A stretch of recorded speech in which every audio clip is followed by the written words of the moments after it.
Hello, CA warriors. How are you all doing? Friends, today we are going to start with a very interesting topic.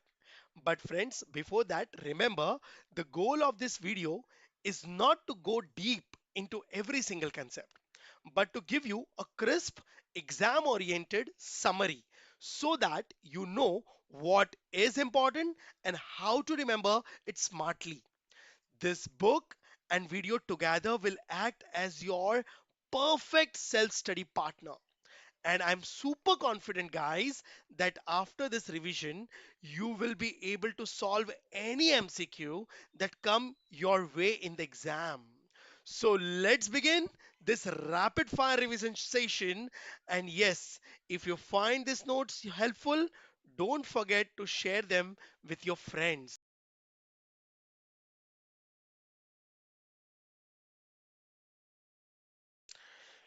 Friends, let me begin today's class with a simple reality. Guys, no country can grow fast only on the basis of its own savings. Yes, because no country is self sufficient.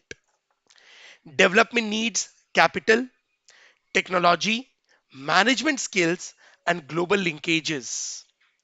And when this comes from outside the country, we call it international capital movement. And that is our today's topic, Unit 5, International Capital Movements. Mantra for this units, guys.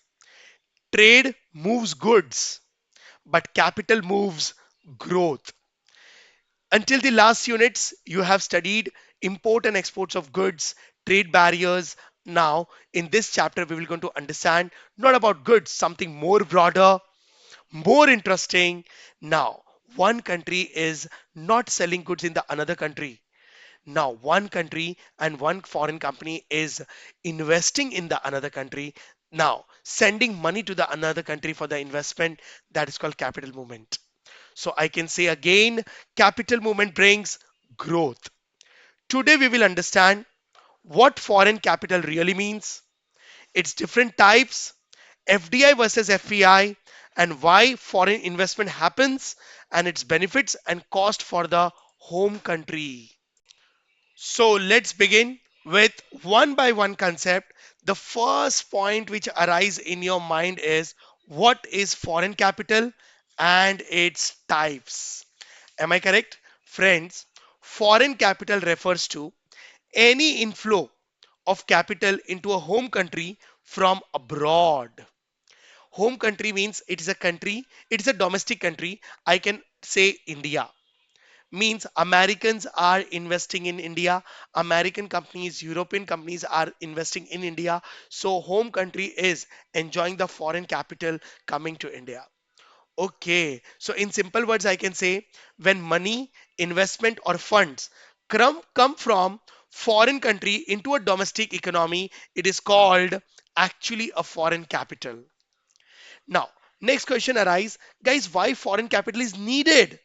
Friends, logical question is why do country depend on foreign capital? Right? Now, because domestic savings are often limited. Yes, growth cannot come easily and rapidly with the domestic savings. Domestic savings are insufficient. Oh, development projects need huge funds. Technology and expertise may not be available domestically. Yes, no countries are self sufficient. Am I correct? So, guys, foreign capital helps in production, increasing production capacity, speed up economic growth, and improve infrastructure and technology. So let's join hand with the foreign countries and one and one. When two people meet together, help to each other, they does not become two. It's not one plus one two. It's actually a one plus one 11. This is the mathematic for the development. Oh, let's help to each other with technology so that we can grow together. So now the next question arises types of foreign capital. Now, what kind of foreign capital can come to the India? Friends. Now, types of foreign capital. First is foreign grants or aids. What does it mean? Guys, funds given by foreign government or international institution, usually for development purpose to the poor countries. Oh, grants or ads are like donations. It's like gifts. Guys, may, practically many developed countries and financially sound countries give a financial support to the poor countries by giving a donations so that they can survive. At least basic infrastructure can be get developed in their countries. Now there is no repayment obligation, it is a donation. Oh, why it exists? Simple. Now, poor and developing countries need help to build basic infrastructure like education, health, and transport. They need financial help for basic infrastructure also. That's why they are poor. How it works? Money is provided at low or zero cost, often without repayment obligation. It's a donation. Now, the impact is support welfare projects and reduce development gaps. This is how foreign grants takes place. Okay. The next way of foreign capital comes to domestic country is borrowings. Friends, foreign loans taken by government or companies. Foreign loans are taken by government or companies. It's called external commercial borrowings. Am I correct? Now, means whenever country is in need of fund, for example, Indian government is finding a shortage of fund, they can borrow from foreign governments, foreign institutions, world banks. But guys, borrowing is not it's a proud moment. It's not like a donation. Now, we will going to borrowing having repayment obligation. We will going to repay it back in the future along with interest. Yes. Now, friends, domestic countries who are taking a loan, now they are taking for long scale projects requiring long term finance. Right? Yes. Guys, borrowing also help growth but increases external debt. That is okay. Then third type of foreign capital is deposits by residents of home country from abroad. Guys, deposits and remittances sent by residents living abroad, for example, NRIs. Friends, many Indians who have settled in Europe, in America, in Dubai, they are earning there, but they are sending their savings to India to their family. It's called remittances. Because of them, also a huge amount of foreign currency come to India. Yes, right. So I can say that people working abroad send savings back to home. Money enters the banking system as a foreign exchange. Oh, it improves foreign exchange reserves and balance of payments. Wow. Next is foreign investments. What it means? Guys, investment made by foreign entities, foreign countries, foreign companies in a domestic businesses is called foreign now investments. Why it exists? Investor seeks profits, market, and growth opportunity. So, guys, actually, the main part of this chapter is FDI and FPI. So, this is the main concept we will going to discuss in this unit 5. Now, so foreign grants, borrowing, and deposit by residents was one liner, but the main concept of this unit is foreign investment. So, the next topic is what is FDI and FPI? Now, these are the two major type of foreign investments where foreign countries, yeah, foreign or I can say foreign companies are investing in the domestic country. Oh, now FDI, the full form of FDI is foreign direct investment, and the full form of FPI is foreign portfolio investment. Guys, what is a concept? So I can say that FDI refers to. Now, what do you mean by FDI? Let's understand first FDI and then FEI, and you can then compare it. I have kept this notes in a comparison manner so that you can understand easily and you can solve the MCQs. Because guys, in a layman people, FDI and FEI are same. The people always get confused. The similarity is foreign companies' money is coming to India, but there is a difference. Now, what is the difference? Now, this we need to understand. So let's understand FDI. Friends, FDI means when a foreign investor acquire at least 10% or more voting rights in any other companies is called FDI. Now, this definition is given by IMF, International Monetary Fund, and OECD, that is Organization for Economic Cooperation and Development. But now it is a very narrow thing. The more clear definition is my first point. Friends, actually FDI means I can say foreign companies are investing in India. I'm taking example India, or you can say domestic country, or you can say home country. Guys, they are investing in India now to to to run a business. Means foreign companies want to set up a factories. They literally want to start a business in India. They want to run the business. Means they want to invest in a physical assets in the another country. Oh, is it? Yes, friends.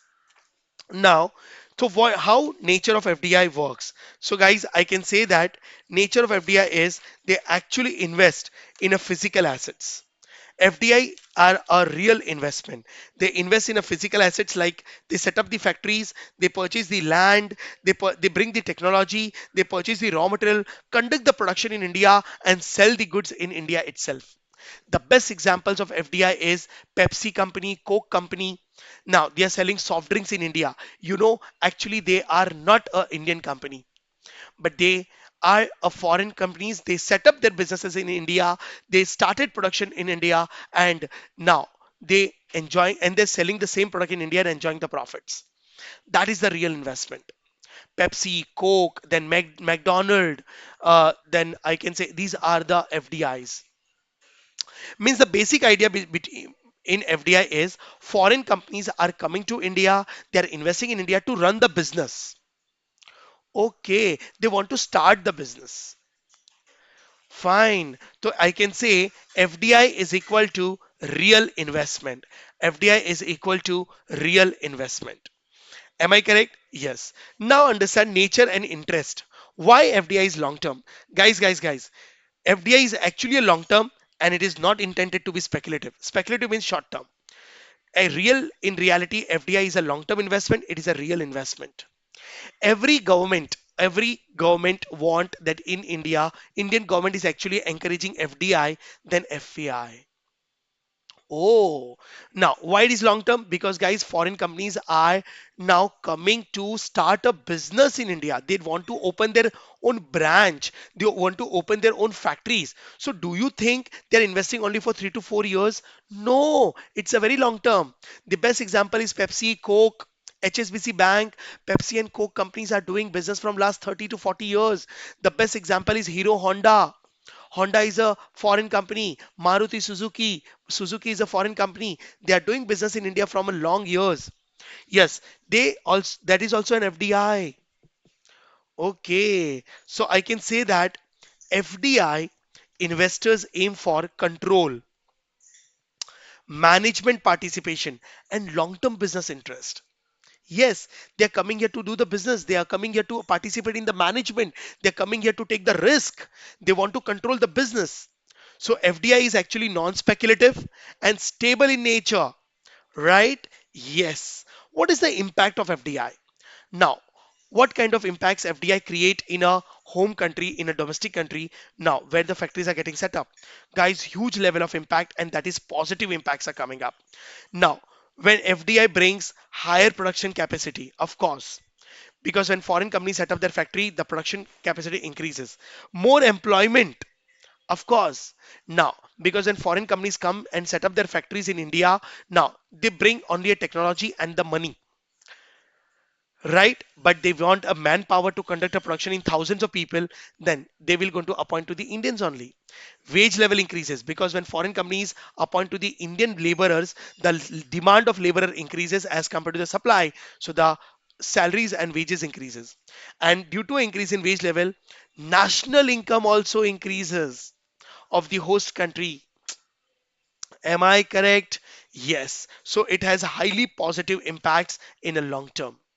Am I correct? Fine. So the next question arises, who can be the investors in FDI? Who are investing in India? Now, from Indian point of view, guys, FDI, foreign investments can be made by individuals. Now, many foreign individuals are financially very sound. They might invest in India. Now, public and private enterprises means many companies are investing in India. foreign companies, government or agencies. Sometimes foreign governments want to invest in India, right? Foreign government collaboration can come, and foreign governments send some money to the Indian government, and they do some kind of natural resources explorations, joint ventures, trust and estates, yes, or any of the above combinations. But you know what? Now, whatever combination, whoever come in India to bring the capital, they bring capital in three components. Either they bring capital in the form of equity capital, reinvestment savings, direct money they are bringing to invest, and other direct capital in the intra-company loans. They bring money in the form of loans, bonds, debentures. Oh, hope you understood. So, who can be the investor? Now, what kind of modes of FDI is coming up? Modes of FDI, mainly by mergers and acquisitions, can come up. See, the basic idea, whatever example I'm going to tell you, the basic example is foreign companies want to do business in India. They just normally don't want to invest. They want to do business. They want to conduct a production, provide the services, sell the services and goods in India, and want to enjoy the profits. Means they want to actively participate in the business. This is the core idea. And now that business can be done by any mode, that is called modes of FDI, which is called mergers and acquisition. Means foreign company have purchased some Indian companies in India. Mergers and acquisitions, joint ventures. Foreign company don't want to independently invest in India. They want to invest in India. They want to run the business, but with some Indian companies partnerships. Like the best example, Starbucks. Starbucks have taken a joint venture with Tata. Am I correct? The best example is Maruti Suzuki. Maruti is an Indian company, but Suzuki is a foreign company. Hero Honda. Hero is an Indian company. Honda is a foreign company. Joint ventures. But then too, the basic idea is they want to come for the business. Joint development of the natural resources. Of course, they can join with any Indian government also. Operating of subsidiary now or associate company might be foreign companies don't want to acquire any Indian company. They just want to open an independent branch in India. Of course, Morgan Stanley is the best example in a financial company. JP Morgan, these are the financial big shots. They have started a business in India. 100% their owned factory. They don't want to come with any Indian businessman. Then also they are welcome. Or two-way FDI, reciprocal investments. Means Indian companies are investing in the foreign company and foreign companies are investing in that particular Indian company. Two-way investments are also possible. Okay. Right? So hope you understood what is FDI. So basically FDI, the intention of FDI is business motive. They want to start a business. They want to manage the control in the business. They want managing the affairs. Now they literally want to run the business. Hope you understood FDI. Yes. So now come to the next concept, which is called FPI, foreign portfolio investment. It is totally opposite of FDI. It is totally opposite, a narrow concept as compared to FDI. Similar, but a thin line difference. Guys, as per IMF and OECD, when a foreign investor acquire less than 10% stake in any enterprises or in any businesses, it's called FPI. Means see the distinguish. If any foreign company invests more than 10% in any company, it's called FDI. Less than 10%, it's FPI. Okay. Now, the basic idea behind the FPI is foreign investors are not intended to run the business in India. They just want to invest in the shares and debentures of one of the Indian companies. Oh, means they just want to invest in a financial assets, not into a real assets. See the difference. In FDI, foreign companies invest in a physical assets. In FPI, they just invest in a financial assets. So what do you mean by financial assets? Now, financial assets means financial investment. They will going to purchase shares, debentures, bonds, or government bonds in some of the Indian companies, or they will going to invest in an Indian share market. Means their intention is not to do the businesses. Their intention is just to invest the money because they are financially very sound and just to enjoy interest and dividends, not to share the profits. They don't want control on the managements. Oh, so I can say that FPI means financial investment, FDI means real investment. Okay. So what is the basic objective of FVI? Guys, FVI investor aims at just a adequate return on financial capitals. Like they aim for dividends, interest if they have given a loan to any Indian businesses, or capital appreciation. Yes, they have purchased some Indian company shares at 20 rupees. Now they are hoping that the value of the share should increase to 100 rupees. Just capital appreciation. Now, no interest in the management and control. This is the main difference between FDI and FEI. They are not interested to run the business. They are not interested in management. They are not interested to control the business decisions. They are not getting involved in the decisions. They are like sleeping partners, not an active partner. Okay. Now, the best example at present in India is Physics Wala. Physics Wala is an Indian businessman, but he need a fund to do the expansion. So foreign companies were having funds. They have given them 2,000 crores, 3,000 crores as a fund to do the expansions. Means foreign company have just invested in the Indian businesses and become the shareholder. Now, whatever profit will going to be coming into the Physics Wala, now it will be given. They will enjoy just dividend and interest. Oh, so how is the nature of FPI? Guys, the nature of FPI is short term and speculative. Yes, guys, there are many foreign companies who invest in Indian company just for the 1 year, 6 months, 2 months, and just the moment in the share market, the prices of the share increases, they sell the shares and withdraw their funds. So it brings speculative, not the development. So FPI is highly speculative and sensitive to market and exchange rate things. Okay. So next is what is the impact of FPI? Friends, FPI causes immediate impact, not a long-term impact. Okay. On a balance of payment, means your balance of payment can become favorable as well as disfavorable. Balance of payment means it changes the foreign currency supply. Oh, now if foreign companies are investing in India, now foreign currency comes in, now RBI's or government's foreign exchange reserve will increase. But within a when the share market in the share market the share prices increases, they sell the shares and withdraw the money from India. So at that time, now foreign currency, they withdraw the foreign currency from India and take it to their home country, and at that time immediately the balance of payment become disfavorable. That means foreign reserves reduces.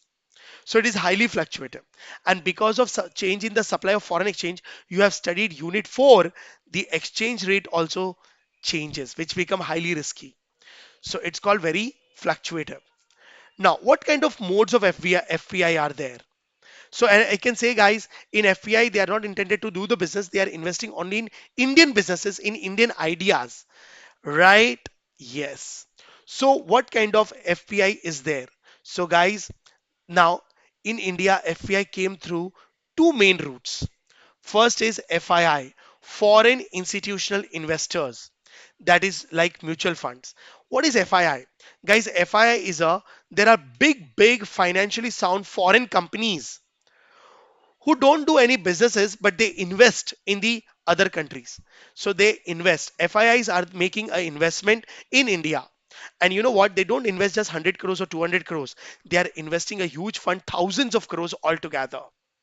Now, FIIs have a financial power. They can manipulate your share market, Indian share market also.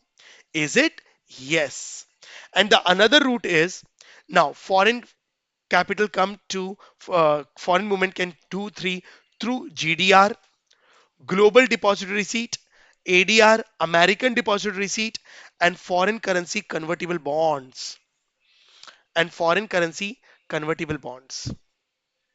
GDRs, ADRs, now FIIs, and foreign currency convertible bonds. Right? Are you getting my point? GDRs and ADRs. All of you. Now, what is global depository receipt, American depository receipt? Guys, if any Indian company, I'm just taking one line example, if any Indian company want to issue their shares in American share market, so Indian company shares are in rupee denomination, but American share market is in a dollars. So Indian company before they want to issue shares in American share market, they have to convert their Indian denomination shares into a dollar denomination shares, and the conversion process is called American depository receipt. Now, then sir, what is GDR? Now, if any Indian company want to issue their shares in a European share market, then they have to convert their shares in a euro now, and that conversion process is called GDRs, Global Deposit Receipt. It's a different names. GDR is used in European share market, ADR is used in American share market. Or if any Indian company want a loan in foreign currency, they can purchase foreign currency convertible bonds. Oh, so these are the mode of FPI. Who can invest in FPI? As an FPI, individuals and big institutions. So guys, this is the major difference between FD and FEI. I can say that the real growth, the real national income, the real development bought by FDI, it is long term. It in this foreign companies are coming to do the business, bring employment. But FEI is just a financial investment. Now, it does not brings a real growth. It is a short term. It brings fluctuations. So government always support to FDI because that is a real investment. No doubt, we are not discouraging FPI, but FPI is very short term. Okay, so now the next topic comes types of FDI. How many types of FDI, foreign direct investments, are there? Means I can say that in this topic we will going to study. Now, if any foreign company want to do a business in India, how, what kind of FDI they can bring to India? So there are three categories of FDI: horizontal FDI, vertical FDI, and conglomerate FDI. Horizontal FDI means the expansion in this way. If I draw a diagram, vertical FDI means the expansion is towards sky, from land to sky. Now, and conglomerate is nothing but the expansion is a mixture in a circle. There is no horizontal growth and there is no vertical, it is a mixed growth. Okay, now we're going to see to it. One by one with examples, understand. Horizontal FDI means FDI, investment in the same industry abroad, in a one liner. Now, so what do you mean by this? For example, if any mobile foreign mobile company want to invest in India, they will going to invest only in a mobile company only. They will not going to invest in petroleum companies. They will not going to invest in any other food company. Okay, means a mobile company want to acquire a companies who are manufacturing only mobiles. So it is the same industry products. Oh, so for example, if for example Apple company is a US based company. Now Apple company want to do a business in India. So what they will going to do? They will going to come up in India. They're going to invest in India to sell these cell phones only, mobiles only, and they will going to acquire only mobile manufacturing companies. Okay, so mobile companies are acquiring or investing only in mobile products. Okay, now if any company who is manufacturing paper, he will going to invest in India but only in paper industries. Oh, so it's called same industry investment in abroad. So it's called horizontal expansion actually. Barabar means one company who is selling mobile, he will be having a multiple branches in a multiple countries, but only of mobile. So it's a horizontal. Vertical means vertical means now it in this investment in related industry supply units. They will going to invest not in the same industry but into a related industry. Means for example, a finished goods manufacturing company will acquire a company's who is manufacturing its raw material. Oh, for example, my finished goods is paper. So for paper, I need a raw material that is wood. Right now, for example, in my country, wood cutting is banned. So from where I should bring a raw material? So for example, China is a country where wood cutting is not banned. So I will going to import a wood as a raw material to manufacture the papers. But now importing will become very costly. So if I want to do a long-term business from there, now, so what paper company will going to do, who is an American company, he will going to set up a business now, wood purchasing business in China itself. So a paper company, which is a finished goods, he will going to invest or he will going to acquire a Chinese company who is, cutting the woods and supplying the woods.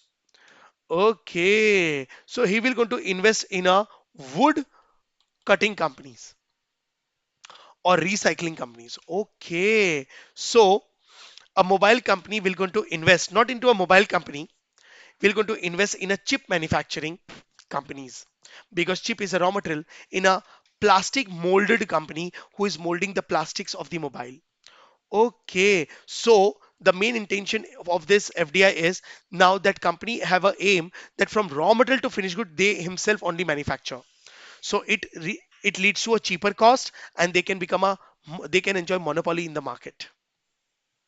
Okay, so related, which provides a raw material or services to the investor businesses in the home country to control the supply chain. Here the intention of vertical FDI is to control the supply chain. Okay, the best example is I can say a publish of book based now. Book publishing company in Europe is acquiring a primary printing firms in US because printing is a raw material for the book companies. So if you're investing in the same industry, it's called horizontal FDI. If you're investing in a related industry, it's called vertical FDI. Now, what is conglomerate? Guys, conglomerate means a company is investing in a unrelated industries. Means one business has nothing to with the another business, which is totally different to the investor businesses in the home country. The best example if I can take in India is Reliance Tata. Now, they are very diversified, right? Their one business is nothing to do with the another business. For example, Tata is manufacturing car also, Tata Motors. Tata is manufacturing tea also, Tata Tea. Tata is into a fashion designing also. Tata is into a gold market, Tanishq. Tata is manufacturing watches also. Now Fast Track, Tata is into a retail sector also. Tata is into a fashion designing also. Tata into a electric companies also. So Tata is a conglomerate company. They have no related companies. Oh, like for example, a milk company is now investing into a telecom sector. Nothing to do with the milk company. It's a conglomerate. So the growth will be they have a varieties of businesses under one banner. Oh, so there are three types of FDIs. Hope you understood. Yes. So now till now, hope you understood what is the basic difference between FDI and FPI, foreign direct investment and foreign portfolio investment, which was the hard part of this topic. Am I correct? After understanding types of FDI, now let's get into the theoretical part of this chapter. Now, and the next topic is reasons for foreign investment. That means in this topic, we're going to understand why foreign companies are dying or getting convinced to invest in another countries. What are the reasons that they are ready to get investing now in the another countries for the business purpose? So there are lots of reasons. There are so many reasons, but some of the reasons in one point and understand in a summarized manner. Now, first thing is some general reasons. I have kept a code also IMB GDP. Now, it is international dependence. I stands for international dependence. Of course, when one country invests into the another country, the business interdependence takes place. Second is emergence of multinational corporations. Multinational corporations get a diversified market and more stable inflow and international production and huge investment takes place. Now, third one is B is promoting best use of physical, human, and financial resources across the world. And then G stands for geographical proximity.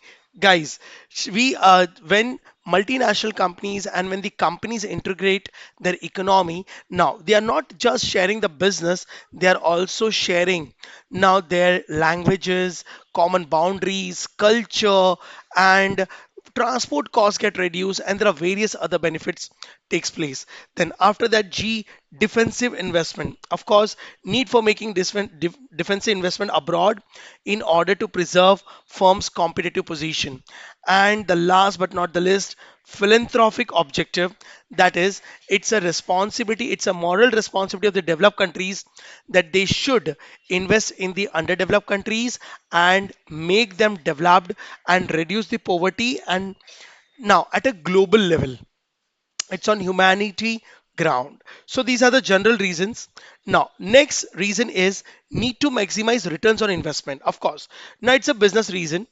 Guys, by foreign investment, every businesses, every company want to increase its market share and high returns on the investment. So what are the reasons related to investment is the code is raise D. Now, what is raise D? First is economics of scale. Due to a large scale production, when they sell the production in a multiple countries, the cost is so less that the profit margin can increase. Now, labor shortages at home. Of course, guys, A is access to strategic raw material. Guys, one of the more important reason is to manufacture finished goods might be in a home country. Now companies does not have a raw material, so that companies invest in that country where raw material is abundantly available and they can easily access to a raw material at a cheaper cost. So the again the same reason that profit may increase. Now next is C, complete control over IPRS. Guys, it's a patentory control so that monopoly they can retain a monopoly in the global market and they can maintain a quality and services. Then E stands for ease of penetration into the market. Of course, multinational companies are risk free because if they face a loss in one country or facing a tough competition in one of the country, now they can comp off with a profits they are enjoying into the another country. So easy penetration in the market. Now less is direct control, necessity to retain direct control over the production knowledge or a managerial skills. Now, third is factors in home country. Guys, why home? What are the benefits home country is getting due to foreign investment? Now, the code word is SARI, shortage of labor, hence a high cost of labor in home country. Guys, shortages of labor get reduced. Then uh, high GDP and income. Of course, when foreign companies are investing in a domestic country, now the production increases, national income increases, GDP increases, and countries abundance of capital can be invested somewhere else. Risk diversification. As I already told you, multinational companies are less riskier because they have a comp of benefit from one market to the another market. Then image building. When multinational companies goodwill now increases not only at national level, it increases at a international level. Factors in the host country. It's lot E2, lots of factors are there. Guys, who in the host country, stable political environment. When multinational companies come up, the interested government now always modify the law, legal, everything, and a stable political environment, matured political environment take place. Social amenities, guys, quality of life and infrastructure also get developed due to a foreign investment. Savings in cost due to a lower environmental standards, low cost of labor, openness, so many things are there. Tax policies of the host country which support foreign investments. Then high potential emerging markets, economic efficiency, same thing again. We are repeating. Hope you got so many things. So these are the lots of reasons in home country, host country, general reasons. Now, why foreign investments are encouraged in the market. Are you getting my point? Now, after this, the next topic which we're going to discuss is factors discouraging foreign investment in a host country.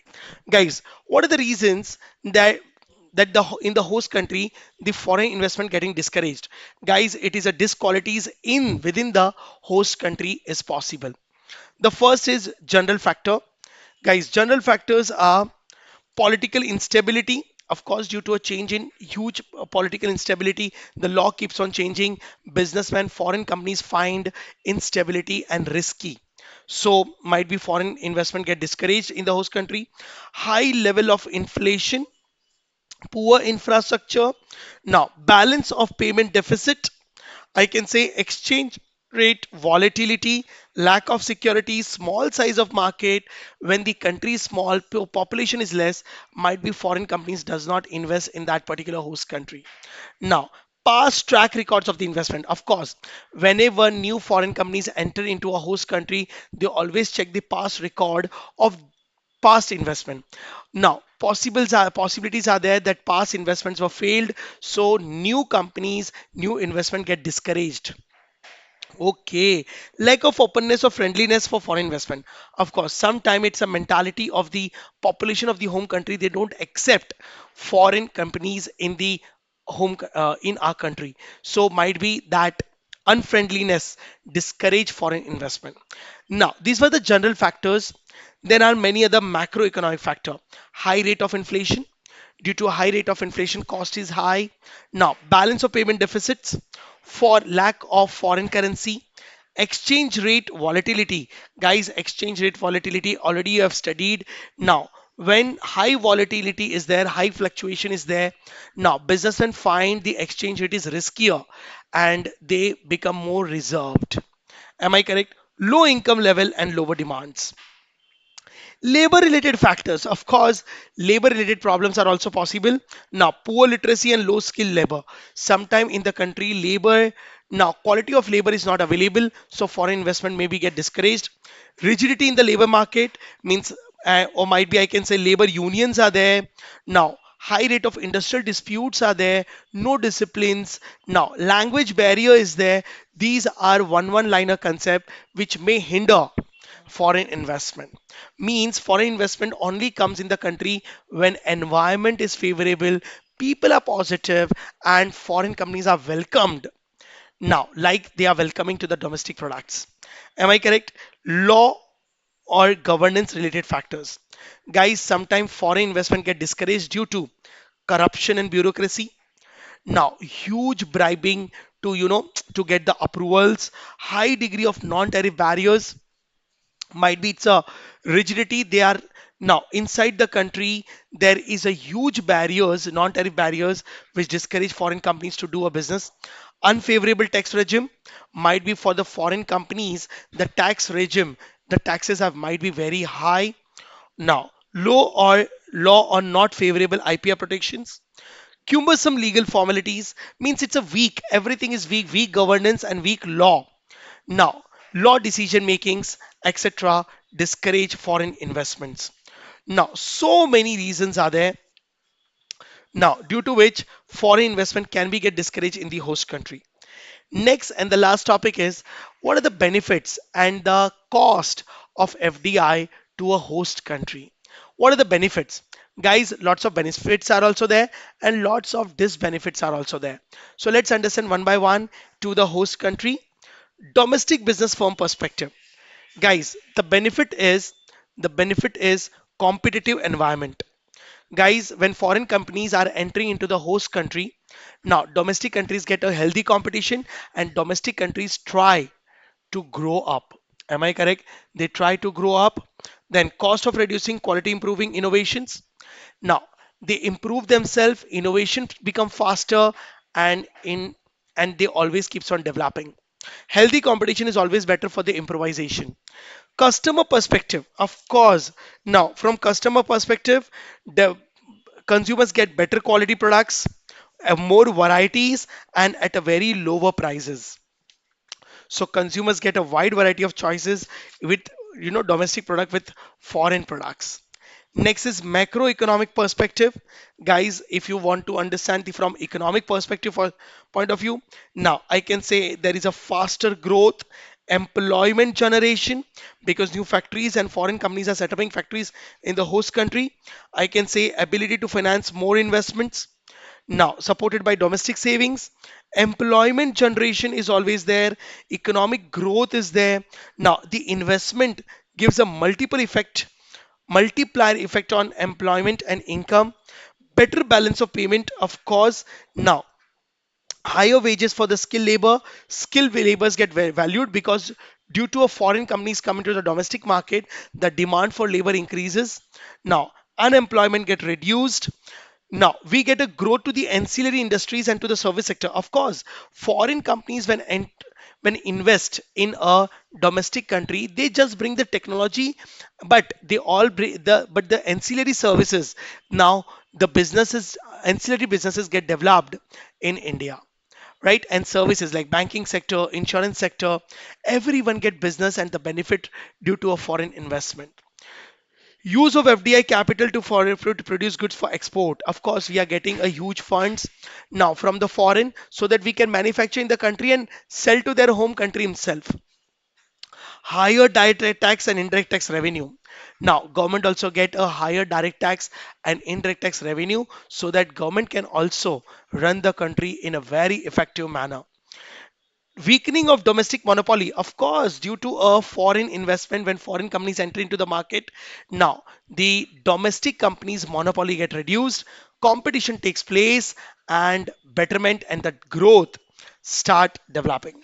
Better balance of payments position means foreign currency reserves get increases because when foreign company comes, they always bring a foreign currency in the country.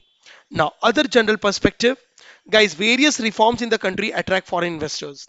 Of course, political reforms, legal system, the companies, the domestic companies who actually want a foreign direct investments, they have to modify their law, existing legal reforms. It should be a foreign friendly, global friendly, then only foreign investment can encourage. So overall, there are many other things: human resource development, technical development, mentality development, cultural development take place. So lots of benefits are there into a host country. But you know what? Along with benefits, these benefits are always there.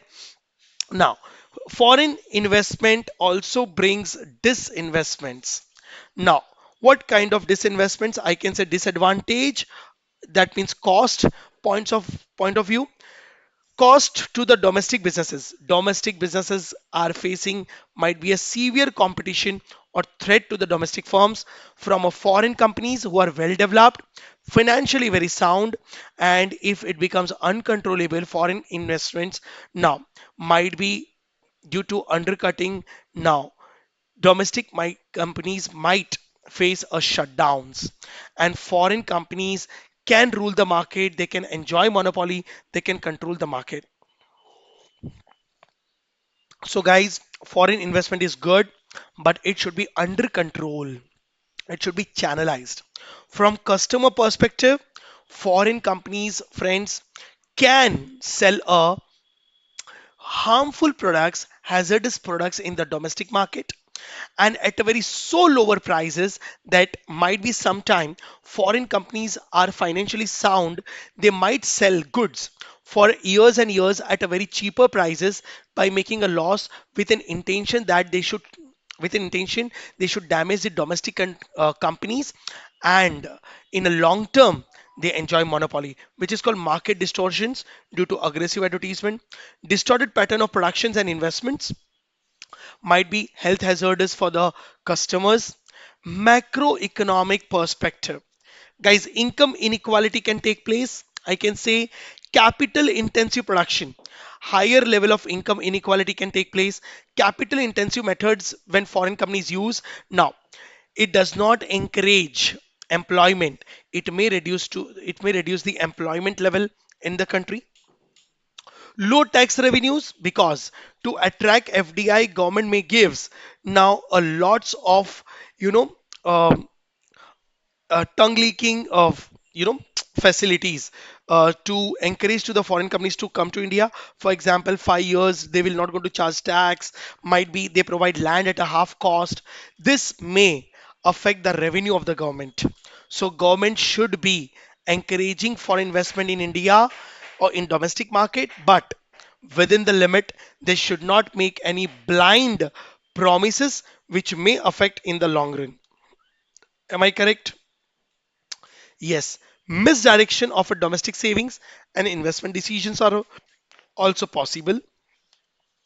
So risk of dual economy is also there. Now, other cost, I can say possibility of emergence of dual economy. Now, yes, a developed foreign sector are competing with the underdeveloped domestic sector, and might be foreign companies can rule to the domestic market. And again, you know what? India got captured in the name of the business when India became independent.